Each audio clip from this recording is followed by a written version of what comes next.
Okay, folks, it's your buddy Mike Messier, and as the title reads, the title of this video reads, live broadcast here.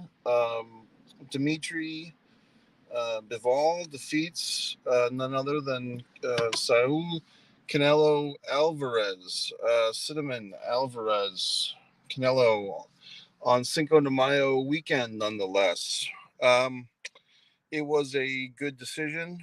The It was, I believe, 7 rounds to 5. Unanimous decision, 115 to 113 for Dimitri, if I have that right. I'm going by memory. I just left the movie theater. A few more people in the theater than last time I went to see one of these fights. The last time I saw that Tyson Fury fight against Wilde a couple of weeks ago, I was the only person in the theater.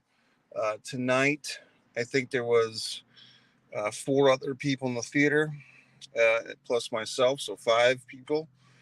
And a good night of boxing. I'm becoming a fan of this Dazn group or Dazn, whatever they call themselves, DAZN. I guess it's another one of these apps, a platform. I do have like the free version of the app on my phone. I'm tempted now to see what their subscription rates are for their programming. But this was a pay-per-view that the movie theater held, $25 to get in and watch the night of fights. Some of the undercard fights were actually pretty good. An all male card, no female fighters on the card tonight, although they did have that winner of the big Madison Square Garden female main event from last weekend. She was there doing an interview. Uh, Commentators were pretty good for pro wrestling fans. Todd Grisham, you might remember from the WWF, kind of like the Attitude Era, post Attitude Era. Todd Grisham was there as the play-by-play guy. Did a pretty good job. A little grayer, but still looks good.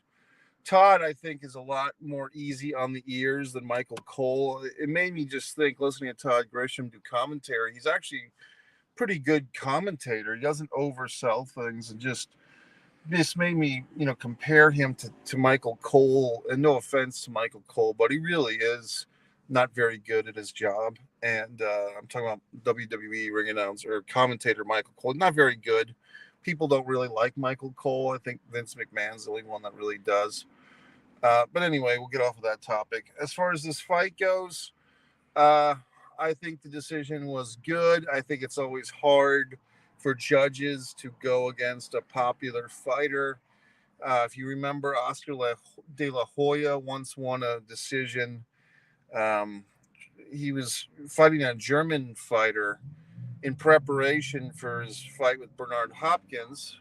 De La Hoya was moving up in weight class. So we had this warm up fight with this German guy, and clearly the German guy, do you mind? Clearly, I'm trying to do a video here. The German guy clearly beat De La Hoya. This is going back some time to like 2004. But they gave the decision to De La Hoya because they knew that De La Hoya was going to fight Hopkins next. Now, in this situation, it could have been easy for these judges to give a bogus bullshit decision to Canelo, but they didn't. They made it close, 115, 113, but it was pretty undeniable based on the CompuStant numbers and just the eyeball test that Canelo was defeated by the better man on this evening. Nothing wrong with that. Basically, Canelo said as much. He was very humble and gracious in defeat, which I liked. Dimitri, I disagree with one of the commentators on the show. Sergio said he didn't think Dimitri was a star, didn't have the personality to be a star. I beg to differ, because I think in his post-fight interview, even with the translation that was necessary at times, I thought Dimitri was very captivating.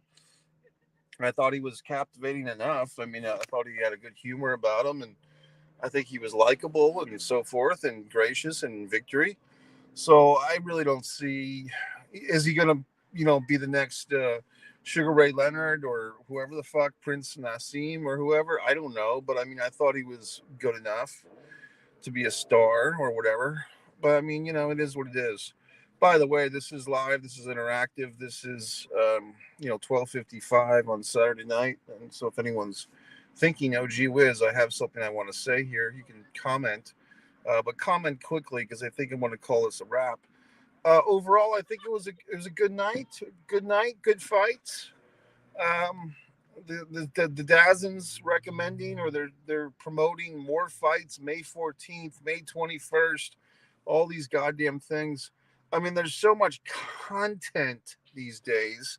I know that in the parallel universe, another version of myself was probably watching Ultimate Fighting Championship tonight because there was a big UFC thing. WWE is doing a pay-per-view tomorrow from Providence, Rhode Island, my old stomping grounds. WWE Backlash. You've got the National Wrestling Alliance. You've got Impact Wrestling, AEW, uh, boxing, mixed martial arts. Now they're doing. There's a new thing now with taped fist matches or bare knuckle fights and stuff. All types of things for those that like combat sports. Um, you've got a whole bevy of things to watch, and these days with all these platforms, I might have to do some videos exploring this topic, platforms and different things. I do think it's not even almost. There's too many options now. There's too many things. If you dig up one of my old videos, it's called my museuming video, museuming, a word I hate. I think it's on that playlist. I talk about when there's too much stuff to look at, the buyer is reluctant to buy anything because you feel like you're in a museum. And I just feel like this is kind of how we are now with our entertainment choices. There's just so much stuff to look at that it's hard to decide what to pay for and watch. There's too many choices.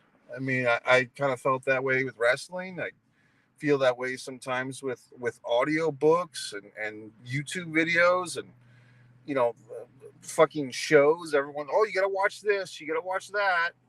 And it gets to be too much. So that I think could be happening to combat sports, mixed martial arts, wrestling, whatever you want to call it.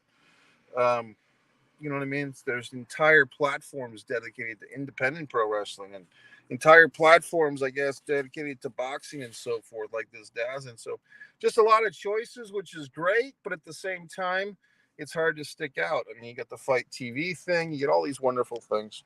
Well, that's it, folks. Subscribe to Mike Messier YouTube channel. Overall, I did like the fight tonight. I thought it was well worth my time to watch it.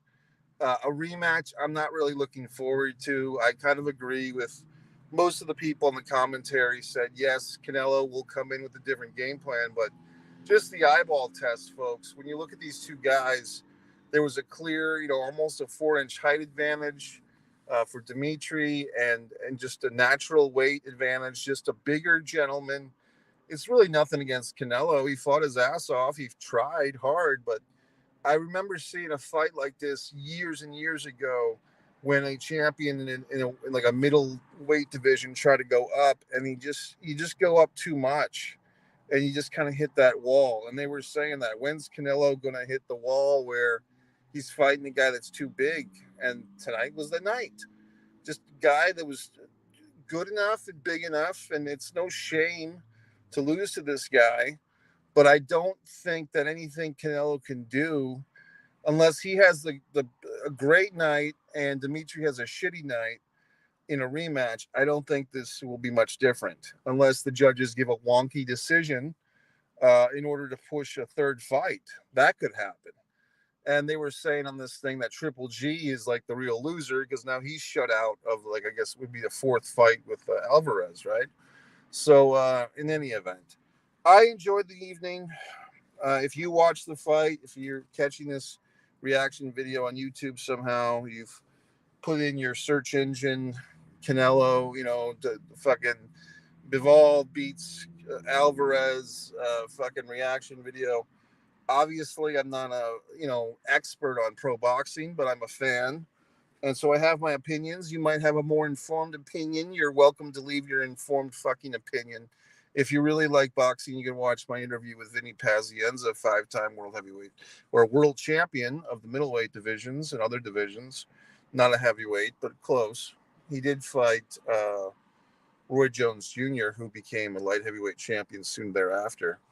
That's it, folks. Subscribe to Mike Messier YouTube channel and buy my books on Amazon. Look for Mike Messier, Fight or Play Basketball, A Distance from Avalon, and so forth. Pro Wrestling Trivia book. Everything's exciting. Bad Girls with Good Tattoos on Amazon Kindle. Mike Messier.